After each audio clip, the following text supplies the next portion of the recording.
72nd BPSC PT को आप target कर रहे हैं तो आपको ये वीडियो जरूर देखना चाहिए, क्योंकि अमूमन बहुत सारे वीडियोस आपको मिलेंगे जिसमें यह बताया गया है कि आपको क्या करना है। लेकिन आज के इस वीडियो में हम चर्चा करेंगे कि आपको ऐसे कौन से मिस्टेक्स हैं जो अमूमन एस्पिरेंट्स करते हैं, और उन एस्पिरेंट जो करते हैं उनको इनसे अवॉइड करना चाहिए, बचना चाहिए। तो समय रहते आप अगर इस चीज को पकड़ लें तो ये आप लोग के लिए ज्यादा बेहतर है। तो आज के इस वीडियो में मेरा मार्फत यही है कि आपको बताना कि आखिर 72वीं बीपीएससी प्रीलिम्स या प्रीलिम्स नहीं होने और होने में जो 8 नंबर 10 नंबर का गैप रहता है, उसके पीछे के कुछ मिस्टेक्स हैं, जो 8-10 मिस्टेक्स हैं जिन मिस्टेक्स को बच्चे रेगुलर करते हैं, और ऐसा देखा गया है अमूमन कि उस मिस्टेक्स को करते हैं और उसी के कारण जो है उनका प्रीलिम्स रुक जाता है। तो आज के इस वीडियो में हम इन्हीं सारे पहलुओं के ऊपर चर्चा करेंगे। यानी कि 72वीं बीपीएससी पीटी सिर्फ सिलेक्शन और रिजेक्शन के बीच में सिर्फ अगर 8 से 10 गलतियां खड़ी होती है, अमूमन देखा गया मोस्ट ऑफ द स्टूडेंट्स आप अगर देख रहे हैं तो आप अगर इसी कैटेगरी में लाई करते हैं कि अगर आपको 8 नंबर ज्यादा आ जाता, आपको अगर 10 नंबर ज्यादा आ जाता तो आप सिलेक्शन पा लेते, प्रीलिम्स आपका क्लियर हो जाता। तो ये बेसिकली क्यों हो रहा है? तो हर साल हजारों स्टूडेंट्स मेहनत करते हैं लेकिन प्रीलिम्स में सिर्फ इसलिए बाहर हो जाते हैं क्योंकि उन्होंने तैयारी में कुछ ऐसी मिस्टेक्स की हैं जो दिखती छोटी है लेकिन नुकसान बहुत बड़ा करती है। कहते हैं ना, देखने में छोटन लगे घाव करे गंभीर। तो वैसी कुछ मिस्टेक्स हैं जिसको हम नजरअंदाज करते हैं। तो मैं चाहता हूं कि आप समय रहते इस मिस्टेक्स को देखें। तो अगर आपका टारगेट है 72वीं बीपीएससी पीटी 2026 में 100+ मार्क्स लेना तो इस वीडियो को आप अंत तक जरूर देखिए। मैं कुछ पहलुओं के ऊपर चर्चा करूंगा जिसमें मैं आपको बताऊंगा कि ऐसे कौन कौन से मिस्टेक्स हैं जिनको आप अवॉइड कर सकते हैं वाइल प्रिपेयरिंग, और अभी से आप इसको अवॉइड कर सकते हैं। पहला मिस्टेक नंबर 1 है सिलेबस नहीं पढ़ना। सबसे पहली गलती, बहुत सारे एस्पिरेंट्स हुले ले करते हुए बहुत सारे किताबों को खरीद लेते हैं। तो याद रखिएगा, बहुत सारे एस्पिरेंट्स किताब खरीद लेते हैं लेकिन बीपीएससी का सिलेबस तक वो नहीं पढ़ पाते। अब बीपीएससी का सिलेबस वो नहीं पढ़ते हैं तो अब इसमें क्या करना है? तो सबसे पहले बीपीएससी पीटी का पूरा सिलेबस देखिए। अब सिलेबस कैसे देखिएगा? तो उसमें तो सर लेमैन टाइप सिलेबस दिया है कि हिस्ट्री ऑफ इंडिया, सर उसमें क्या पढ़ना है? तो हर टॉपिक को सिलेबस के अनुसार कंप्लीट करें और प्रीवियस ईयर क्वेश्चन से सिलेबस मैपिंग करें। देखिए, ऐसा अगर आप सिलेबस देखेंगे तो सिलेबस देखने पे क्या होगा, आपको देख लिया कि इंडियन हिस्ट्री, अब इंडियन हिस्ट्री में तो सर सब आ गया, तो नहीं, आप प्रीवियस ईयर क्वेश्चन को देखिए, पहले प्रीवियस ईयर क्वेश्चन देखिए और उस प्रीवियस ईयर क्वेश्चन के अनुसार आप अपने सिलेबस को मैपिंग कीजिए। एक आपको खुद पता चल जाएगा कि आखिर कौन से टॉपिक है, किस टॉपिक है, उस टॉपिक से आपके क्वेश्चन बन रहे हैं। तो you have to make sure कि आपको यह करना है कि आपको हुले लेकर के बहुत सारी किताबें नहीं ले लेना है। जो बीपीएससी सेंट्रिक किताबें हो या बीपीएससी सेंट्रिक सिलेबस को आपको देखना है और उसके आधार पे अपने पैमाने को लेकर के चलना है। मिस्टेक नंबर 2 जो बच्चे करते हैं, बिहार स्पेशल को इग्नोर करते हैं। अमूमन बच्चे क्या करते हैं कि बिहार स्पेशल को बिल्कुल बुरी तरीके से इग्नोर कर देते हैं। उनको लगता है कि एग्जाम के समय वो बिहार स्पेशल को पढ़ लेंगे, लेकिन लास्ट में यही बिहार स्पेशल के पूछे गए 20 क्वेश्चन आपके लिए एज ए समझिए जीवन रेखा के रूप में साबित होते हैं। तो बीपीएससी में Bihar geography, history, economy, budget, economy, survey और करंट अफेयर से लगातार प्रश्न आते हैं। और करंट अफेयर्स को इंक्लूड कर दिया जाए तो 20+5 यानी कि 25 मार्क्स के क्वेश्चन आपको Bihar special plus Bihar current affair से आते हैं। तो Bihar specific topic carry significant weight आपकी रिसेंट बीपीएससी प्रिपरेशन में। इस चीज को याद रखिएगा, बिहार स्पेशल आपके लिए गेम चेंजर है। तो बिहार स्टैटिक और बिहार करंट दोनों को मिला जुला करके आपको पढ़ना है। साथ ही साथ कुछ गोल्डन रूल्स मैं आपको बताऊंगा कि बिहार स्पेशल को लास्ट मंथ के लिए मत छोड़िए, अभी से आप उसको थोड़ा थोड़ा पढ़ना शुरू कीजिए। मैंने एक वीडियो ऑलरेडी बनाया था कि बिहार स्पेशल और करेंट्स को कंबाइन करके कैसे आपको पढ़ना है, उससे लेटर मैंने एक वीडियो जरूर बनाया था, उसको आप देख सकते हैं। ठीक है, और ऑब्वियस सी बात है कि एक्सपर्ट नोट्स कीजिए। बेट्स जो आपका बीपीएससी का कोचिंग का नोट्स है, इसको भी आप फॉलो कर सकते हैं, लेकिन हाँ, वो नोट जो है बेहतर होना चाहिए।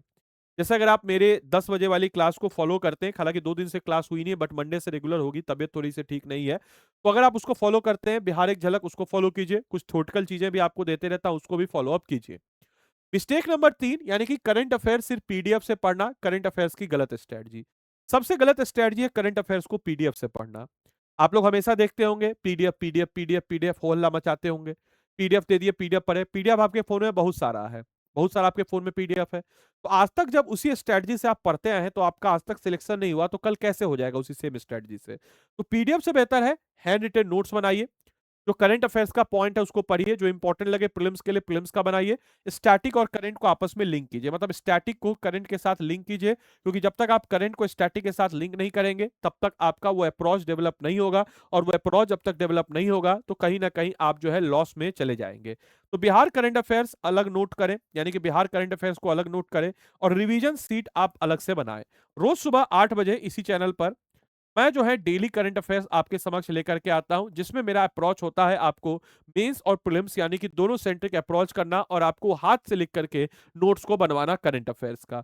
तो करंट अफेयर्स बिल्कुल एक ऐसे अंदाज में जो एक सिविल सर्वेंट एस्पिरेंट को पढ़ना चाहिए, मैं कोशिश करता हूं आपको करने का। हालांकि पूरी दुनिया हर जगह आपको पता ही है कि पीडीएफ वाला टाइप से ऐसे ऐसे गोल गोल करके पढ़ाया जा रहा है, लेकिन एट द एंड मेरी कोशिश रहती है कि आपको, क्योंकि हमारी संस्था एक ऐसी संस्थान है जो कि चाहती है आपका सिलेक्शन, तो हमारी संस्थान में कोशिश रहती है कि आपको हाथ से लिख करके समझा करके आप उसको लिखिए। तो रिवीजन सीट आप इसको बनाइए।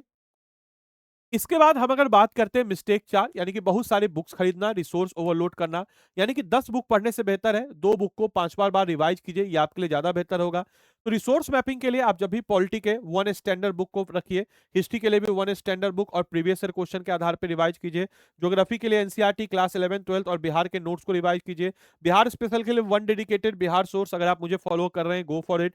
करंट अफेयर्स के लिए 1 रिलायबल मंथली सोर्स आप देखिए, जैसे स्टडी आईक्यू का हमारा आता है, तो उसको आप देख सकते हैं, बेहतर आपके लिए होता है। साथ ही साथ रिमेंबर यानी कि लिमिटेड रिसोर्स यानी कि मल्टीपल रिवीजन और सिलेक्शन याद रखिएगा। अपने सोर्स को अगर आप लिमिटेड रखते हैं, मल्टीपल रिवीजन करते हैं, तो सिलेक्शन आपके दहलीज पर आ जाता है।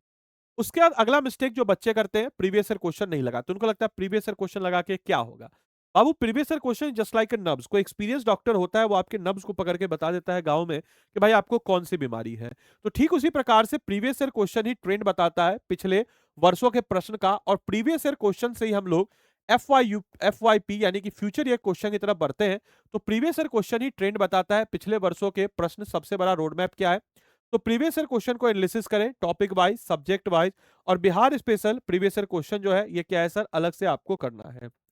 इसके बाद हम अगर बात करते हैं मॉक टेस्ट सिर्फ देना, एनालिसिस नहीं करना, यानी कि मॉक टेस्ट देना आसान है, एनालिसिस करना सिलेक्शन दिलाता है। और structural test series emphasise identify आपको करता है वीक एरियाज को, और जितना ज्यादा हो सके मॉक टेस्ट बच्चे नहीं देते हैं। तो एनालिसिस नहीं करना, यानी कि मॉक टेस्ट सिर्फ देना और एनालिसिस नहीं करना। बच्चे मॉक टेस्ट तो लगा लेते हैं लेकिन उसको एनालाइज नहीं करते कि कहाँ उनकी गलती हुई, क्या उनका टॉपिक है। तो मॉक टेस्ट आप लगा रहे हैं, लेकिन अगर आप एनालाइज नहीं कर रहे हैं तो उससे बेहतर मॉक टेस्ट मत लगाइए। आराम कीजिए, सो जाइए, वो आपके लिए ज्यादा बेहतर है, कम से कम एनर्जी तो आपकी बचेगी। तो मॉक टेस्ट अगर आप लगा रहे हैं, उसको एनालाइज नहीं कर रहे हैं, तो आपके लिए वो बेकार है। मॉक टेस्ट देना आसान है, एनालिसिस करना सिलेक्शन दिलाता है। Structural test series emphasise identify अपने वीक एरिया को परफॉर्मेंस एनालाइज से, rather than only attempting test, इस चीज को ध्यान रखिए। सबसे पहले हर मॉक के बाद देखिए क्या आप गलती का प्रकार करें। कॉन्सेप्चुअल क्लियरिटी आपके अंदर नहीं है इसलिए गलती हो रहा है, क्या फैक्चुअल चीजों को आप भूल रहे हैं इसलिए गलती हो रहा है, किसी सब्जेक्ट विशेष में आप गलती कर रहे हैं वहां हो रहा है, टाइम आपका कहां लग रहा है, इजी क्वेश्चन या डिफिकल्ट क्वेश्चन पे ज्यादा आपको समय लग रहा है, एक्यूरेसी कितनी आपकी सही रही, 80 से 85% एक्यूरेसी अपने आप को बेहतर करने की जरूरत कीजिए। और अगर हम लोग बात करते हैं तो ये जो है आपके लिए ज्यादा बेहतर हो जाता है यहाँ पर। और ऑब्वियस सी बात है कि इस तरीके से, इस पहलू से हम कह सकते हैं कि आपकी टारगेट 80 to 85% जो है आपके एक्यूरेसी जो है बनती रहती है। इसके बाद हम अगर बात करते हैं मिस्टेक 7 यानी कि गेस वर्क ज्यादा करना। निगेटिव मार्किंग का नुकसान है, सबसे ज्यादा निगेटिव मार्किंग का नुकसान है, वी ऑल नो कि 72nd पीटी में 150 के 150 क्वेश्चन में 1/3 निगेटिव मार्किंग लागू है। तो ब्लाइंड गेस से आप बचिए, क्योंकि इससे मार्क्स आपका लॉस होगा। अब ध्यान रखिए, मेरा एक एक्सपीरियंस रहा है कि जैसे मान के चलिए, जैसे फॉर एग्जांपल मेरा जो है हिस्ट्री सेगमेंट मजबूत था, हिस्ट्री ज्योग्राफी और बिहार स्पेशल मेरा मजबूत था। तो मैं करता क्या था कि हिस्ट्री ज्योग्राफी बिहार स्पेशल या करंट अफेयर्स, ये 4 सेगमेंट मेरा थोड़ा सा मजबूत पक्ष रहता था। तो मैं करता क्या था कि अगर मुझे गेस भी करना है तो मैं इन चारों सेगमेंट को टारगेट करता था। तो हमेशा ध्यान रखिए, जो आपका स्ट्रॉन्ग पॉइंट है उस स्ट्रॉन्ग पॉइंट को आप अगर टारगेट करेंगे तो it will surely benefit you, और ये आपको बेनिफिट करेगा। और देखिएगा कि आप मॉक टेस्ट में भी अगर आप ऐसा करेंगे तो सही हो जाएगा, एज कंपेयर टू जो आपका वीक है। जैसे किसी का साइंस वीक है या किसी का साइंस स्ट्रॉन्ग है तो साइंस में वो गेस वर्क करे। तो गेस वर्क इससे क्या होता है, वो गेस वर्क नहीं, वो साइंटिफिक अप्रोच है। अगर आपको स्किप करना है क्वेश्चन को, तो इंस्ट्रक्शन ऑब्वियस सी बात है कि ऑप्शन जो ऑब्वियस सी बात है कि भाई ऑब्वियस सी बात है कि यहाँ पे आपको ये चीज को नजर आ रहा है। जैसे एग्जांपल के तौर पे आप अगर मान करते हैं कि एक्सीलेंट है, जैसे फॉर एग्जांपल कि अगर हम लोग बात करते हैं कि आप अगर एक्सीलेंट, अगर मान के चले कि आपका अटेम्प्ट एक्सीलेंट है तो 105 से 115 गुड अटेम्प्ट माना जाता है आपके, 95 से 105। और एवरेज अटेम्प्ट की बात हम लोग करते हैं तो 85 से 95, मतलब समझिए ध्यान से, ये आपका माना जाता है क्या सर, जिसको आपको 100% श्योर है। लेकिन आपको कोशिश करना है कितना ले जाने का, तो आपको कोशिश करना है सर 135 जो है इसको आपको ले जाने का। इस चीज को सारे बच्चों को दिमाग में रखते हुए चलना है, 135 लेके जाने का कोशिश करना है, क्योंकि सामान्य वर्ग में 95 प्लस आपको लाना होता है। इसके बाद हम अगर बात करते हैं मिस्टेक नंबर 8 यानी कि रिवीजन को लास्ट वीक तक छोड़ना। मैं आपको हमेशा बताता हूं कि अगर आपके पास किसी चीज को रिवाइज करने का कोई प्लान नहीं है, if you don't have any plan to revise the thing, अगर आपको किसी चीज को रिवाइज करने का कोई प्लान नहीं है, तो आप जो है उस चीज को छोड़ दीजिए। कहने का मतलब है कि आप उस चीज को मत पढ़िए। तो रिवीजन ही सिलेक्शन दिलाती है। तो स्पेस रिवीजन अप्रोच आपको लेकर के चलना है और कॉमनली रिकमेंड होता है बीपीएससी प्रिपरेशन स्ट्रेटजी में 3 रिवीजन फॉर्मूला। यानी कि आपको क्या करना है, फर्स्ट रिवीजन 24 आवर के अंदर कीजिए, सेकंड रिवीजन 7 डे के अंदर और थर्ड रिवीजन 30 डेज के अंदर। तो आप किसी भी चीज को 3 बार आपको रिवाइज करना है। जब तक आप 3 बार उसको रिवाइज नहीं करेंगे तो आपके लिए कोई मतलब नहीं है। रोज आप डेली रिवीजन रूल बनाइए, 30 मिनट का रिवीजन रोज का आपको नियम बनाना है। 30 मिनट का अगर आप रिवीजन नहीं कर रहे हैं तो आप लोग के लिए बेनिफिट नहीं है। इसके अलावा मिस्टेक नंबर 9, टाइम टेबल बना के उसको फॉलो नहीं करना। हम हमेशा टाइम टेबल तो बनाते हैं लेकिन उसको फॉलो अप नहीं कर पाते हैं। तो discipline beats motivation, consistency is more important than studying 12 hour once a week. यानी कि 12 घंटा आप एक दिन, हफ्ता में एक दिन पढ़ लीजिए, उससे बेहतर आप एक अच्छे डिसिप्लिन के साथ पढ़िए। कंसिस्टेंसी, और क्योंकि सीरियस बच्चों का एग्जाम नहीं है, ये सिंसियर बच्चों का एग्जाम है, जो सिंसियरली जो है अपने आप को एक अच्छे रोड मैप के साथ आगे पढ़ता है। जैसे मॉर्निंग में आप एक शेड्यूल बनाएं, मॉर्निंग का अपना शेड्यूल अपने हिसाब से बनाएं, आप लेट से उठते हैं तो लेट से बनाएं। आफ्टरनून का आप शेड्यूल बनाएं, इवनिंग का आप शेड्यूल बनाएं और नाइट का एक क्विक रिवीजन का शेड्यूल बनाएं। इस टाइप से अगर आप रिवीजन करते हैं तो आपके लिए बेनिफिट हो जाता है। इसके अलावा अगला मिस्टेक जो बच्चे करते हैं, फेक न्यूज और र्यूमर्स पर भरोसा करना। बीपीएससी ने रिसेंटली वार्न किया कैंडिडेट्स को about the fake notice circulation और सोशल मीडिया। तो 72वीं बीपीएससी के लिए बहुत सारे जो फेक न्यूज आते हैं उसको आप नहीं ट्रस्ट मत कीजिए। टेलीग्राम में बहुत सारे र्यूमर्स फैलते हैं, fake PDF, fake exam date notice, इस सबको मत देखिए, अपने आप को थोड़ा उससे अलग कीजिए। ट्रस्ट कीजिए ऑफिशियल नोटिस को ही मानिए। जब तक ऑफिशियल वेबसाइट उस चीज को नहीं डालता है तब तक आप उस चीज को मत मानिए। बाकी at the end final selection formula अगर हम आपको बताएं तो सबसे पहले क्या करना है, आप स्टैटिक को बेहतर करना है। स्टैटिक आपका ऑलरेडी 3-4 सब्जेक्ट को कवर अप होगा। बिहार स्पेशल, करंट अफेयर्स और प्रीवियस ईयर क्वेश्चन से आपको ट्रेंड एनालिसिस, बिहार स्पेशल को इग्नोर नहीं करना है। मॉक एनालिसिस, मॉक टेस्ट लगाना जरूरी नहीं है, मॉक टेस्ट लगा के एनालिसिस करना जरूरी है। आप ज्यादा मॉक टेस्ट मत लगाइए, कम ही लगाइए, लेकिन उसको अच्छे से एनालिसिस कीजिए और अपने वीक एरिया पे काम कीजिए। 3 टाइम्स फॉर्मूला यानी कि 3 बार आप रिवीजन कीजिए। 72nd पीटी 2026 में आपका यही सिलेक्शन फॉर्मूला होगा। एक्यूरेसी पे जाइए, फोकस कीजिए, ब्लाइंड गेस पे मत, और सेफ टारगेट 100+ को मान के चलिए, ये आपके लिए बेहतर होगा। इस क्लास की पीडीएफ चाहिए, ये मेरा व्हाट्सएप चैनल है, ये मेरा टेलीग्राम चैनल, आपको मिल जाएगा। बाकी आप में से कोई भी जगह खुद से कर रहे हैं तो सबसे बेस्ट तरीका है। अगर आप खुद से नहीं कर पा रहे तो 72nd बीपीएससी पीटी का हमारा टारगेट बैच आपको नजर आ जाता है। ये टारगेट बैच दोस्तों कितने का है सर, तो 3000 का हमारा ये टारगेट बैच आपको मौजूद नजर आ जाता है। ये टारगेट बैच में बेसिकली क्या क्या फीचर्स है, और आपको इसमें आदि लाइव मेंटरशिप में आपको मेरा मेंटरशिप भी मिल जाता है।